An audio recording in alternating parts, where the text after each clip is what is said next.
اور 6 روپے کا جو مارجن ہے وہ ان کا مارجن ہے. تو یہ جو پورا سیکٹر ہے پاکستان کی ہر کموڈیٹی, کوئی بھی کموڈیٹی فوڈ آئٹم کی اٹھا لے, تو کسی قسم کی کموڈیٹی اس سے باہر نہیں ہے, اس میں کوئی نہیں, اس میں کوئی بھی ایسی کموڈیٹی نہیں ہے. کنفائنلی سر ہم یہ کہہ سکتے ہیں کہ یہ جو اگر فار ایگزامپل جیسے کہا جا رہا ہے کہ کریک ڈاؤن, شدید کریک ڈاؤن. ایک سیکنڈ میری بات سنیں.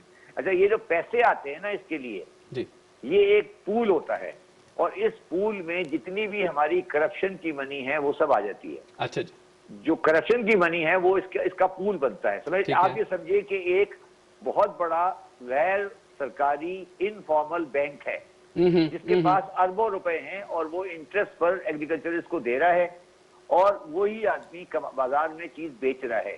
یہ ہے پاکستان کی معیشت. اور افسوس کی بات یہ ہے کہ جو پاکستان کی اصلی معیشت ہے اس کو پاکستان میں کوئی سمجھنے کو تیار نہیں ہے. ہم G D P, inflation rate, dollar, یہ وہ, آلو کی قیمت میں ڈالر کا کوئی تعلق نہیں ہے, ٹماٹر میں ڈالر کا کوئی تعلق نہیں ہے. یہ سارا مافیا ہے جو کہ کرپشن منی سے پل رہا ہے, اور ہمارے ہاں معاشرتی طور پر ان کو ایکسپوز کرنے والا کوئی نہیں ہے. میرے علاوہ آپ نے کبھی پاکستان میں کسی کو اس طرح کی اکنامکس سے بات کرتے نہیں دیکھا ہوگا. اسی لیے میں نے آپ کے آمد کے اوپر میں نے آپ کو خراج تحسین پیش کرتے ہوئے یہ عرض کی تھی کہ بہت اچھے طریقے سے آپ نے 11 ماہ کا ٹینیور گزارا اور عوام کا چہرہ بھی دکھایا. جو وزیر اعظم پاکستان کیونکہ ابھی ایک مکمل کریک ڈاؤن کی صورت میں ان کے اوپر آئے ہوئے ہیں, اور مافیاز ان سے کافی حد تک نالا ہیں, اور یہ پی ڈی ایم بھی اس کی ایک بڑی کڑی ہے. مجھے یہ بتائیے کہ جس طریقے سے یہ کریک ڈاؤن کیا گیا اور 29 ارب روپے حاصل کیے گئے جو اسمگلنگ کے سامان کے اوپر, پھر آگے مجھے یہ بتائیے کہ یہ جو 20,000 جو دولت مند لوگوں سے فائلر اور کرپٹ ٹیکس جو وصولی تھی, یعنی 24 افسران, یہ کیا آپ کے ٹینیور میں تھے جن کے خلاف اچھی خاصی کارروائی بھی کی گئی؟ اور پھر مجھے یہ بھی بتائیے کہ جو ای اپیل سسٹم ہے اس کا کیا یہ جو توڑ ہے, یہ جو عوام کی طرف سے آپ نے بتایا کہ یہ آڑتی وہی عوام ہے, ابھی تو ہم اس اسمگلنگ کے معاملات کو ڈسکس نہیں کر رہے, لیکن یہ جو آڑتی اور ہر کموڈیٹی میں بیٹھا ہوا ہے جس کے اوپر آپ نے بھی ڈسکس کیا کہ پولٹری اور میٹ کے اور فوڈ آئٹمز کے اوپر تو سرے سے ٹیکس لگ ہی نہیں رہا. فائلر ہونے کی تو بڑی دور کی بات ہے, یعنی لاکھوں لوگوں میں سے جو بزنسز ہیں ان میں سے ہزاروں تو بڑی دور سینکڑوں میں بھی نہیں ہے جو فائلرز ہیں. اس کے علاوہ یہ بتائیں کہ جو فاسٹ نظام, جو سیلز ٹیکس اور ان کے اوپر جو ای اپیل سسٹم ہے, اس کا کیا فرق پڑے گا؟ دیکھیں میری بات سنیں, جو حسین صاحب جو آپ ای اور فائلنگ کی بات کر رہے ہیں اور اپیل کی بات کر رہے ہیں, یہ تو بہت بات کی باتیں ہیں نا جی. یہ تو ابھی تو ہم بنیادی طور پہ یہ آپ نے بڑا صحیح بات کی, ابھی تو وہ سسٹم میں ہی نہیں ہے. فائلر نان فائلر تو بات کی بات ہے نا جی. دیکھیں میری ایک بات کو سمجھیں جو آلریڈی اکنامکس کی نہیں ہے, بلکہ یہ آپ سمجھیں اس طرح ٹیکس کی نہیں ہے, یہ اکنامکس کی ہے. 1990 سے لے کر 2018 تک پاکستان مافیاز کے لیے اوپن ملک تھا. اس ملک کو چلایا گیا تھا ایک کچھ مافیاز کو پروٹیکٹ کرنے کے لیے, ٹھیک ہے, اور انہوں نے اسی کا حصہ فورن کرنسی اکاؤنٹ ہے, اسی کا حصہ حوالہ ہے, اسی کا حصہ یہ آرٹیزم ہے, اسی کا اس کا کارٹلائزیشن ہے, اسی کا حصہ یہ سیٹوں کی خرید و فروخت ہے سینٹ میں, اور یہ انفارمل اکانومی سارا اس کا حصہ ہو گیا, یہ پورا اس کا حصہ ہے. اب یہ جنگ بہت بڑی جنگ ہے. تو اس کا مطلب سر یہ عوام بھی نہیں چاہتی کہ ڈاکومنٹڈ اکانومی ہو, انفارمل اکانومی. میں نے پرائم منسٹر کو سے یہ بات کی ہے کہ پہلے آپ سسٹم کو لوگوں کو بتائیں. عوام پاکستان کی 98% عوام بہت مخلص, بہت شریف, بہت تمیزدار لوگ ہیں, مگر ان بیچاروں کو یہ بات پتہ ہی نہیں ہے کہ یہ جو آلو وہ خرید رہا ہے 10 روپے کلو, اس میں سے 8 روپے کلو تو مارجن ہے.